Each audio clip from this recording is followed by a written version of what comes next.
Mr. Rigg, this is Chloe Baxter. Again, I really need to talk to you. Please call me back.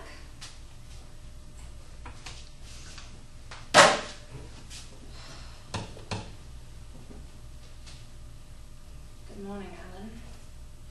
How are you today? Well, it's nice of you to ask, but I really don't want to bother you with my problems. I'm kind of stuck. I've been through all this stuff, some of it 3 and 4 times, and it doesn't make any sense. The concert at the Odeon was fantastic. The concert at the Odeon was a disaster. The concert at the Odeon was the second coming of the 4 horsemen of the apocalypse. What the hell happened, Alan?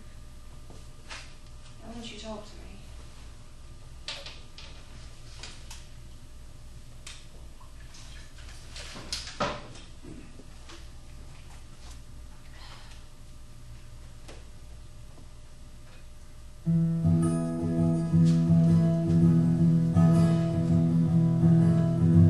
Sat down to write you 1,000 times.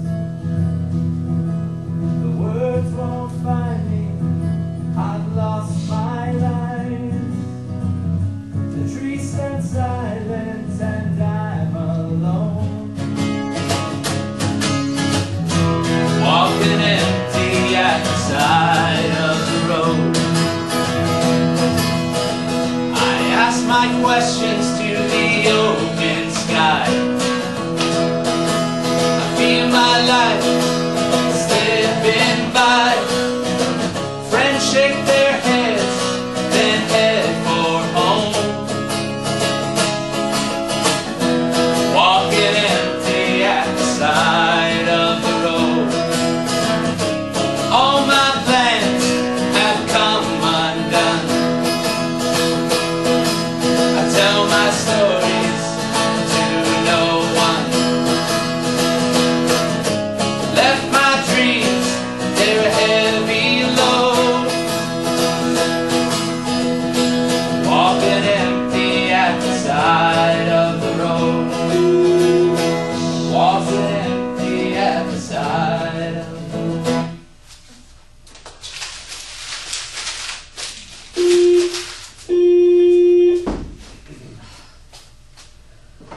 It's open. Come on up.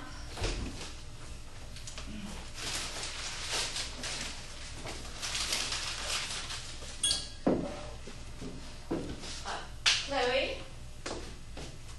Miss Jones. The traffic on the M11 was a nightmare. I've been in that damn limo since 4 a.m. Oh. Okay. Thank you so much for coming to see me. I never imagined we'd be meeting in my flat. We wouldn't if I weren't coming right past your door. Would you like to sit down? I'll clear off someplace. Here. Let me take that. Would you like something to drink? Oh, let's just get this over with. Of course.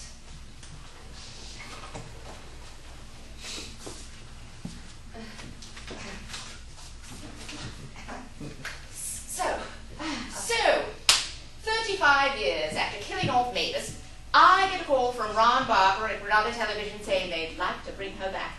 I thought, what? Those 12 million people who saw her get shredded in the wood chipper all got it wrong? Or worse, it was all a dream? So, I told him I wasn't interested. You've got to let go of the past sometime. But it's actually quite a reasonable storyline. So, I let him twist my arm. And that storyline is...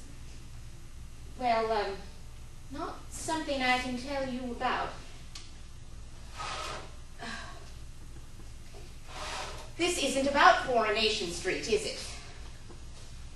No. I'm writing a book about Alan. I don't talk about Alan. If you'd done the research you should have, you'd know that. I suggest you find another way of making a living, something other than cleaning flats. Please, Miss James. No. But the draft of the first 3 chapters is due in the next week. I said no. Which word didn't you understand? I have to. It's important. Oh, yes, it's important for every writer to drag my brother through the mud so they can make a few quick pounds. I haven't been able to get him out of my mind since I was 18. Those were years I could have been looking for something to do that would pay enough I wouldn't have to worry about making the rent for this every month. Years I could have been looking for something to do that would pay enough. Years I could have been looking for someone else to fall in love with. My coat, please. Fine. You won't talk to me, nobody will. If I can't find out what really happened and why, it won't be any better than the rest of this crap, so just go. Leave.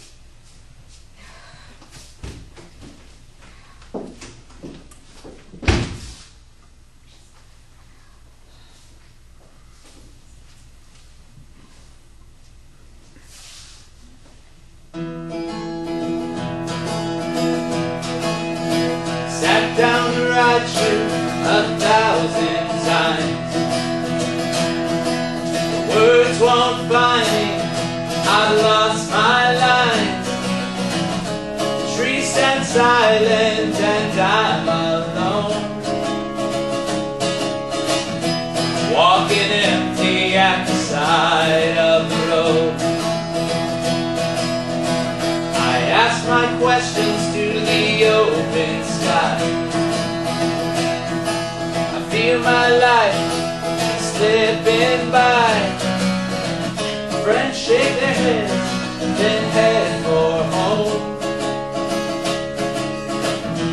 walking empty at the side.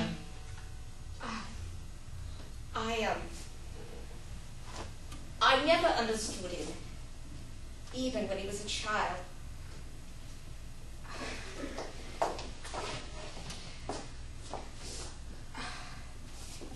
Alan loves Chloe.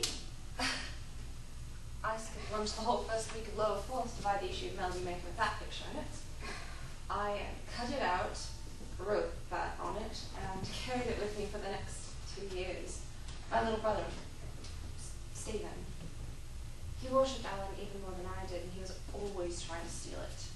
One day, he got it, and to get me to stop chasing him, he threw it in the canal.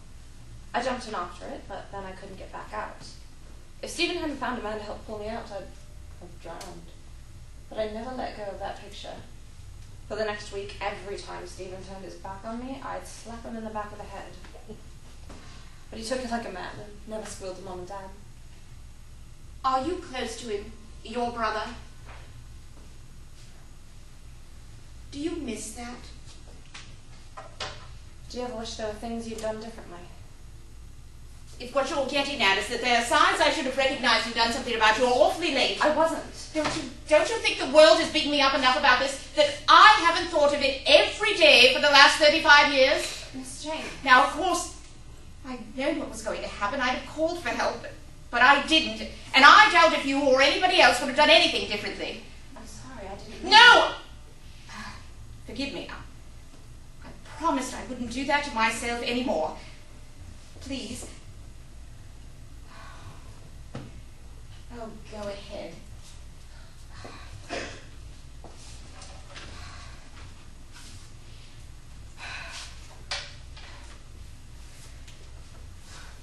You were 4 years older than Alan. I think he could never figure out why I was able to do things that he couldn't. We're not talking about staying out till midnight when he was 16 and he was 12, are we? That too, but I knew when I left school. I started getting acting jobs right away, and they got bigger and better all in a few years. Small theatres in the country, larger ones in Birmingham and London, television, movies. Alan always seemed happy for me. He said he was happy for me, but I'm afraid he thought that's how it would happen for him as well. And when it didn't? What sort of music do you listen to? The only song I remember is the one about the old lady swallowing the spider. Well, he was only 6 when I went off to boarding school. I didn't see him much after that. The one you should talk to is David Somer. They were classmates at Waterston and then at Oxford. David's back at Waterston now. He's headmaster. Call him. I tried. He wouldn't talk to me either. I'll phone him. Give it a day and then try again. Oh, look, Chloe, I'm already late. Of course. Thank you, Miss James. Yes. One more question. You were at the concert at the Hammersmith Odeon, weren't you? What is this obsession everyone's got with that concert? It was a full house. The Hammersmith Odeon is pleased to introduce a great new singer-songwriter. His first album, Tomorrow Was Perfect, is about to be released on the Piercing Records label. Ladies and gentlemen, the sensational Alan Phoenix. Yeah, Alan. They'd never heard of Alan, so they weren't going to get enthusiastic. But if he was opening for Pentangle, they were going to give him a chance. Step outside to come and go. Ordinary people running to and fro. I want more, I want to feel something more real. Can you see behind these walls? Can you walk the ancient halls? Asking questions, reading the signs, no ordinary life. Throw me a lifeline, I'm sinking fast. Wasted moments, never meant to last. Drinking the mystery, finding the door. Nothing ordinary anymore. Can you see behind these walls? Can you walk the ancient halls? Asking questions, reading the signs, no ordinary life. At first, they didn't know what to make of him. They'd never heard anything like it. Singing about the secret dreams and fears so many of them had, but couldn't put into words. No ordinary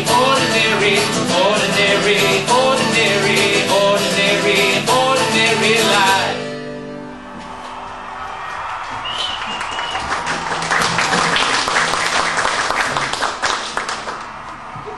But by the time he finished that first song, they knew what to make of him. And he had them. Oh, I do have to go now. Thank you, Miss James.